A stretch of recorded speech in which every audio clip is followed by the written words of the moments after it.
Lau B, zati honetan, ebaluazio eta feedbacka formatiba izan behar dena azaltzen dudan zatian, urrengo irizpideak jarraituko ditut. Bueno, hasierako kajuten bidezko jarraipen ebaluazioa egingo da.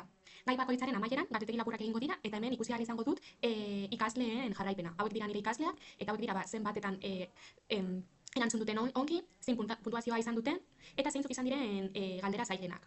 Zer neurtu nahi dut edo zeintzuk izango diren lorpen adierazleak? Ea oinarrizko kontzeptuen ulermena lortu duten, erantzunen zehaztasuna baldin badaukate eta ea azkar identifikatzen duten erantzun zuzena eta akatzen identifikazioa ere, galdera batzuetan zer dago txarto edo horrelako galderak izango direlako. Gero, zeintzuk izango dira ebaluazio irizpideak? Oso simplea zainduta, 180tik gora, nik pentsatuko dut kontzeptuak ondo barneratu dituztela. 150tik 90ra ulermena partziala izan da. Eta 150tik bera, errepazioa beharrezkoa izango da edo lan gehiago prestatu beharko diet. Gero, feedbacka formatiboa izango da. Hau da, kajuta klasean egingo dute eta galdera bakoitzaren ondoren azalpen bat egongo da norbaitek txarto erantzun badu. Galdera batean ikusten badut, gehiengo batek txarto ulertu duela, gero birpaso bat egongo da.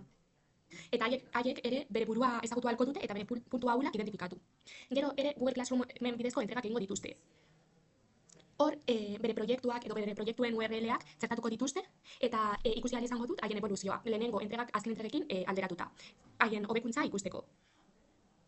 Horrela, modu antolatutan egongo da haien lana. Portafolio bezala, erabiliko dugu. Zeintzuk izango diren lorpen adierazpenak? Nire kasuan, informatika irakasten dudanez, kodearen antolatketa eta egitura, ea arazoak ebazpen gaitasuna baldin badaukate, kodea azalpenekin jartzea, dokumentatzea, eta haiek izan duten hobekuntza. Gero, rubrika urrengoa izango da.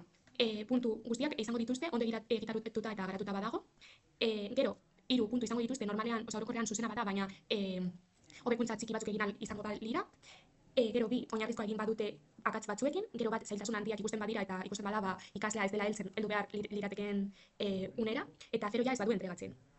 Feedbacka zein izango da, entregan, nik irakasleak iruzkinak egingo ditu, zer dagoen ondo azaldu, zer dagoen txarto eta zer hobetu ahal duten.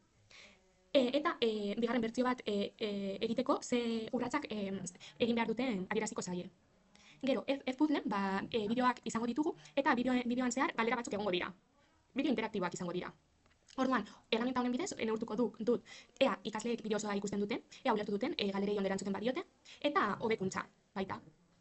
Eta, plataformak erakusten digu, zein den bakoitzaren erritmoa, kalifikazioa eta bar. Zeintzuk izango dira lorpen adierazleak bideo hauekiko?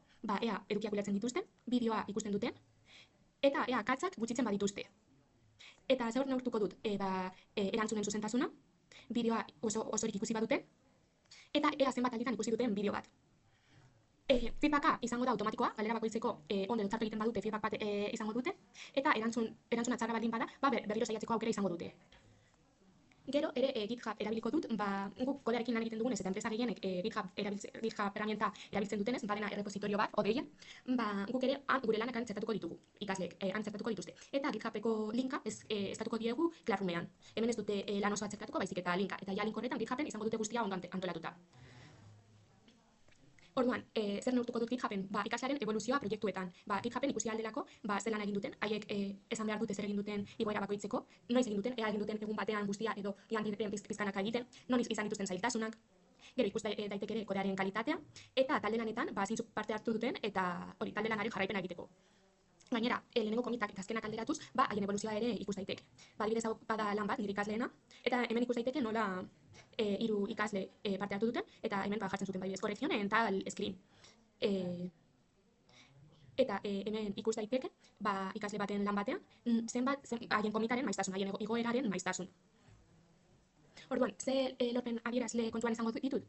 Kodearen kalitatea, bertsioen kontrolaketa, hori da GitHubek daukan helburua, haiek hobekuntza izatea eta autonomoki arazoak ebazten joatea, erroreak eta holan, eta talde lana. Orduan, rubrika izango da, proiektua ondo garatuta badago, komitak argiak badira, eta hobekuntza nabaritzen bada, puntu osoak. Egokia bada, baina hobekuntza batzuk egon albadira, 3. Oinarrizkoa baldin bada, eta hobetu behar bada, 2. Oso eskaz baldin bada bat, eta ez badute lanik egin 0. Zein izango da nire feedbacka? Komit bakoitzeko, iruzkin batzuk jarriko dizkiet, zeo zer arrar ikusten badut, bertzioen arteko azterketa eta jarraipena egingo dut, eta haiek bideratzen saiatuko naiz edo ahaleginak egingo ditugu edo gomendioak emango dizkiet. Eta gero 4. feedbackan, feedbacka hiru alditan egingo da. Hasierako feedbacka, diagnostikoa, hasierako ariketetan Google Classroomen bidez, feedback bat emango zaie, ikusteko zein puntutan dauden eta noraino heldu beharko diren. Eta zeintzuk izango diren helburuak. Gero ja, prozesu horretan, haiek helburuak lortu arte, feedback jarraitu hori formatiboa izango da, dena, etengabe joango dira feedbacka edukitzen. Esan dudan bezala, Google Classroomen bidez, Rubriken bidez, GitHuben bidez, eta berriz entregatu ahal izango dituzte, lanak txartu egin badituzte. Eta gero, haiek jakiteko zein puntutan dauden eta noraino heldu behar duten, zer egin behar duten eta zenbat gelditzen zaien, Google Sheetsen egingo ditut grafika batzuk, haiek ikusteko zein gaitasunetan dauden ondo, zenbatetan hobetu behar duten eta zer egin behar duten hori lortzeko. Eta hori da guztia. Hasiko gara. Hau da nire portfolioa, nire dudana, eta gaurko bideo honetan, aurre ebaluazioan erabiliko dudan tresna azalduko dizuet. Hasteko, nire ikasleei erronka azalduko diet, erronka, eta erronka hori zerbitzuetan oinarrituta egongo da. Publizikoa, gara, eta hau da, gaia, edo landugun gaiaren landugun gaia. Hemen bizkaian, bere batzuk gure zonan, guztietan zuen ere, Pedro idazan bat izan zuen, eta ari batera asko jakitzen, kontzabla handiagotu zen, eta bizkaileak ezin gara izkontuak. Orduan, antzaki hori hartuta, gu zaitu gara garatzen web orrialde bat, edo web bat, non jendea gustatu hartu duen gaiaren kalitatea, bere globalizazioarekin, jakin dauden, eta bali daude web batean maneira kalitatearen, orduan, mezu bat nahiko zaila edo notifikazio bat. Eta horretan, gainera ere, kontuan izango dugu webia, eta webia datuekin, eta kalitatearekin, iaik kontuan izango dugu, eta ondorio bat dugu. Bezu behi, zeko zaila hori ateratua badera, eta ez da izango dut. Bakarrik, lege bat edo ikuspuntu bat, baina ez da teknikoa ez, baina aiak edo konsultatu ezaten, beste personei, beste estatu batzuei, nola dagoen kalitatea monitorea. Orduan, horretako inaziko dut gaia, egingo dutena, eta zaren dut mikrozerbizu buruz informatiba bat dut.